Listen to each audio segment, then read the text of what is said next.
آپ صلی اللہ علیہ وسلم فرماتے ہیں کہ جب آزان ہوتی ہے تو شیطان آزان کی آواز سن کر بھاگتا ہے، اتنا دور بھاگتا ہے جہاں تک آزان کی آواز یہی نہیں سنتا۔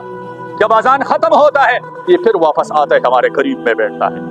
جب تکبیر نماز کے لیے شروع ہوتی ہے یہ پھر بھاگتا ہے، بھاگتا بھاگتا جب تکبیر ختم ہوتا ہے یہ پھر آ کے ہمارے اندر کھڑا ہوتا ہے، اور کبھی ہمیں دکان کا حساب یاد کراتا ہے، کبھی ہمیں دفتر کا حساب یاد کراتا ہے، کبھی ہمیں بازار کا یاد کراتا ہے۔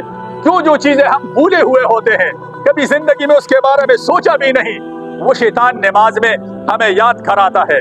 اور آپ صلی اللہ علیہ وسلم فرماتے ہیں کہ اتنا ہمارے اندر یہ چلا جاتا ہے کہ ہمیں آخر میں پتہ نہیں چلتا کہ 3 پڑھے کہ 4 پڑھے، 2 پڑھے کہ 3 پڑھے، یہ اتنا ہمارے اندر گھس جاتا ہے۔ تو یہ شیطان ایک موقع بھی ضائع نہیں کرنے دیتا ہے۔ اس وجہ سے اللہ تبارک و تعالیٰ نے ہمیں شیطان کے دھوکہ سے بچنے کے لیے ہر موقع پر جاگ کے رہنے کا حکم دیا ہے۔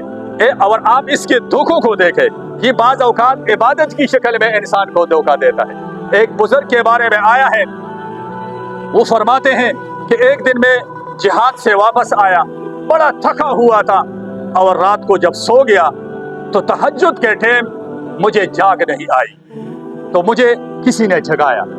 جب میں جاگا تو ایک سفید ریش ایک بزرگ کھڑا ہے، اس نے مجھے بتایا بیٹا اٹھو نماز پڑھو، تہجد کا ٹائم ہے۔ میں اٹھ گیا، وضو کیا، نماز پڑھی، وہ بیٹھا ہوا ہے۔ جب میں نے نماز پڑھی اس کے لیے بھی دعا کی کہ اللہ آپ کا بھلا کرے، آپ نے میرے ساتھ بڑی نیکی کی۔ تو نماز کے فارغ ہونے کے بعد میں نے اس سے پوچھا کہ چاچا یہ بتائیے آپ کون ہیں، کہاں سے آئے ہیں؟ آپ نے میرے ساتھ بڑی نیکی کی، آپ نے مجھے تہجد کے لیے جگایا۔ تو اس نے کہا میں شیطان ہوں۔